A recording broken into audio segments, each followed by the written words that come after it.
you're younger, is water? Okay. Anybody want to water? We got cold water up here. You got water? Hi there. How are you, Deb? No? Different angle. Well, I'll try to face the front of the room, I guess. Thank you for your cute card. Does anybody want to come? Thank you for your card I got the other day. Oh, you're welcome. Thank you. It got delivered to the wrong address because I had a fire. This is our letter we got from Lents. We have never had a This is what I created by the Lents fair, and that's a lot of the letters there. What do you find it? Nothing right outside. And when his wife wants to cook him sometime.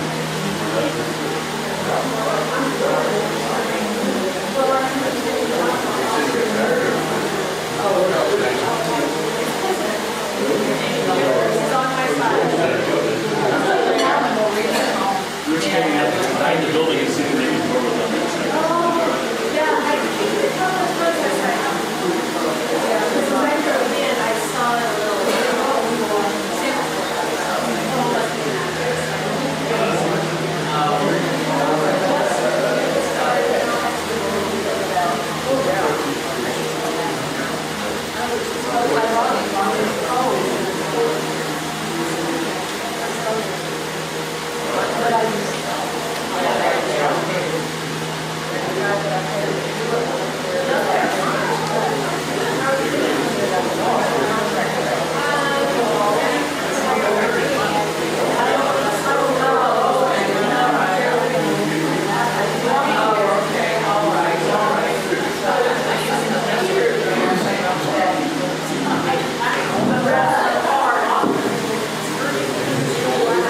Good evening.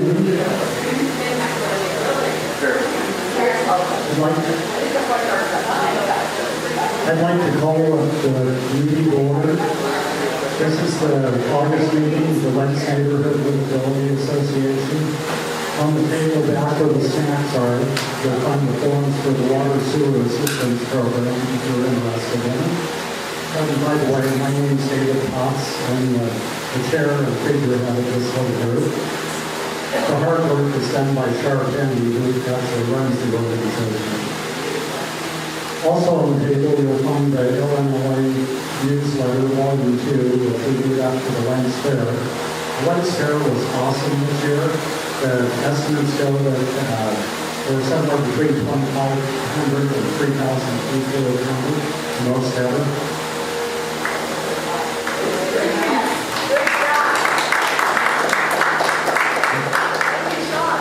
Yeah, and we can thank Shar for that. We were the fiduciary responsible, fiduciary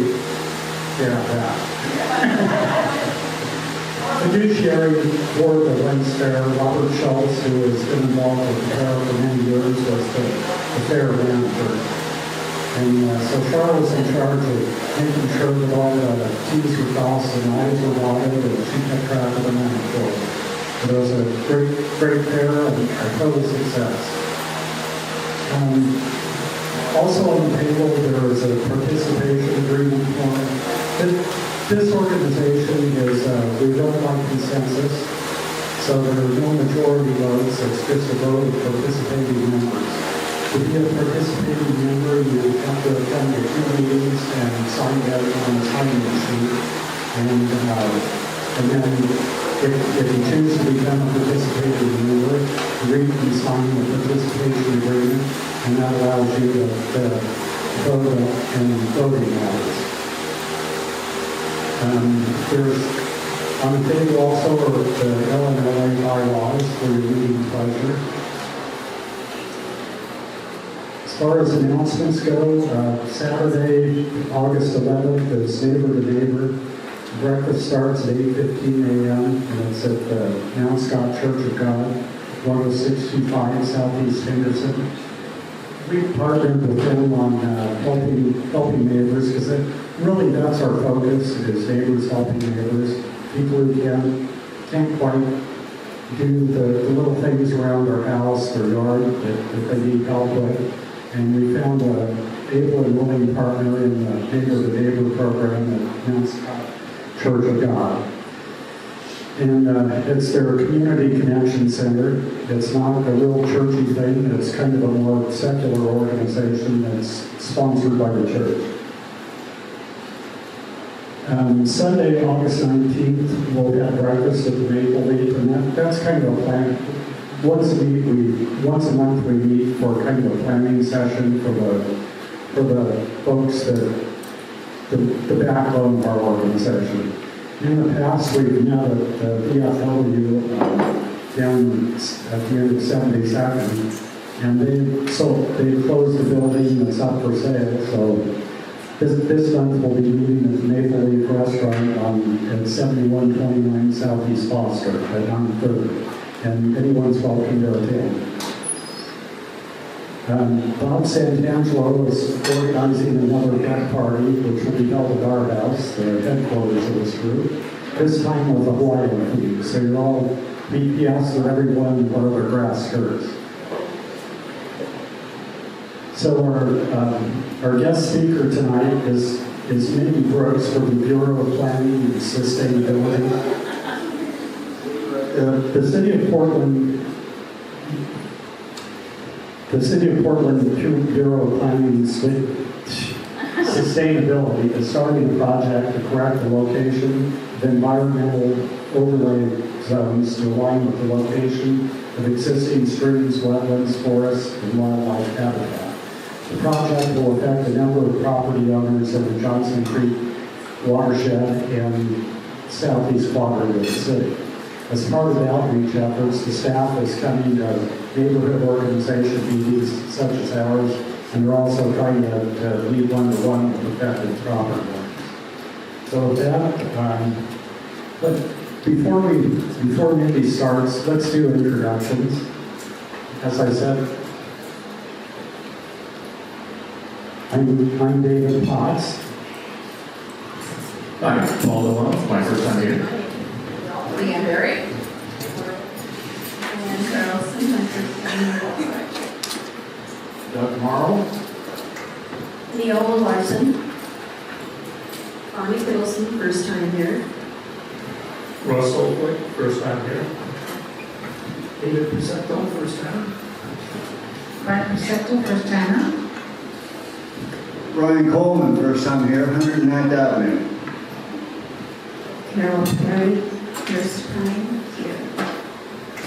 Derek Cole, first time here. Janet Wood, first time here. Dana Wood, first time here. I'm Brian. Hello. Libby, also my first time here.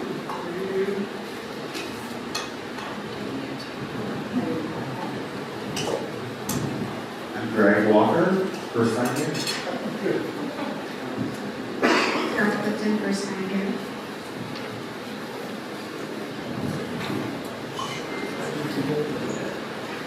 I'm Cliff Whitmore. Kimberly Whitmore. Penny Wilson. Mo Murphy. Kevin Herman. Deb Berman.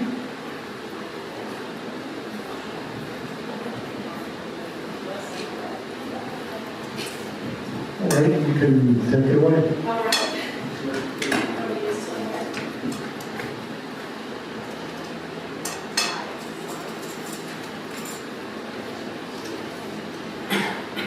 There. Awesome. Hi, everybody. My name is Mindy Brooks. I'm with the City Bureau of Planning and Sustainability. I'm here with Daniel, my colleague, and Mary Watkowitz, also Marie Watkowitz, sorry, from Bureau of Environmental Services, because I know that the announcement went out and said that there would be an update on floodplain work tonight. That's not my project. That's not what I'm going to be presenting on. I'm going to be presenting on the Environmental Overlay Zone Map Correction Project. But Marie does have some information about floodplain, so if there are questions after my presentation, she may be able to answer some of those. Okay, so before I get started, I'm going to pass around to get started. This is our sign-in sheet. It's different than this one because this is the place where you can ask to be added to our e-news. So if you're interested in the Environmental Overlay Zone Map Correction Project and you want to get monthly updates, you can give us your information here. It also has a place where you can ask for a site visit. So one of the things I'm going to stress multiple times is that this is a lot of draft work. And our next step is to come on to people's property and verify the information. So if you want us to come out and take a look at your site and the streams and the trees and the wetlands, then check the site visit box and we can do that as well. Pass that around. I only have one pen. Okay, so my hope tonight is that when we leave here, that you will know what this project is, why we're doing it, who's being impacted, and how to use the e-zone map. So I'm going to do a little tutorial about how to use the online mapping tool that we have available. My presentation is only about 15 minutes, plus a little tutorial, and then we'll just open it up for questions after that. Before I get into the details of it, I also want to let you know that we have 2 office hours coming up. So office hours with both at Woodstock Library, this is an opportunity for you guys to sit down with staff, look at the maps of the property, of your own property, and ask specific questions. So we won't have a ton of time to ask specific questions here, and you may not want to talk about your own property here in this group. So the office hours will be a good place to meet one-on-one with us. So we have 2 of them, August 29th, 11 a.m. to 1 p.m., and September 27th, 4 p.m. to 6 p.m. And this information is all on our website. So if you don't get this written down, you can go to our website and click on calendar, and we're loading everything into the calendar as we go. Okay, purpose of this project is to correct the location of the environmental overlay zones to better align with streams, wetlands, floodplain, tree canopy, wildlife habitat, steep slopes. This is an example up here. As you can see, there are some mismatches between the location of the environmental overlay zones and what we know about the natural resources. And the reason why is because a lot of the plans that put the environmental overlay zones in place were done a long time ago. So most of Johnson Creek was done in 1991. Some of the area was updated a few years after that, through 1997. As you can imagine, there was a very big difference between the ability to map things in 1991 and what we can do now. So now we have really great technology that helps us be a lot more accurate about where the resources actually are. But the result is there's mismatches in where the overlay zones are and where the natural resources are. This project is not changing the regulations. We're not changing the environmental overlay zone regulations. We're just correcting where they're supposed to apply on the ground.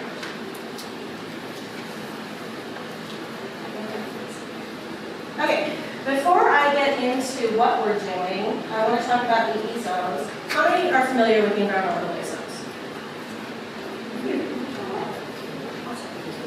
So environmental overlay zones are one tool that the city uses to protect natural resources like our streams and wetlands. There are many other tools. There's actually a large 11 by 17 over there that talks about a lot of the tools that we use, but this is a zoning tool that we use to do that.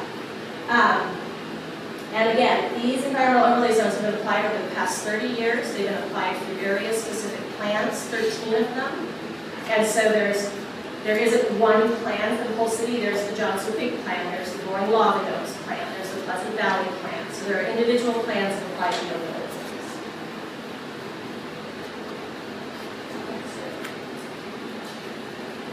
There are a few different flavors, if you will, of environmental overlay zone.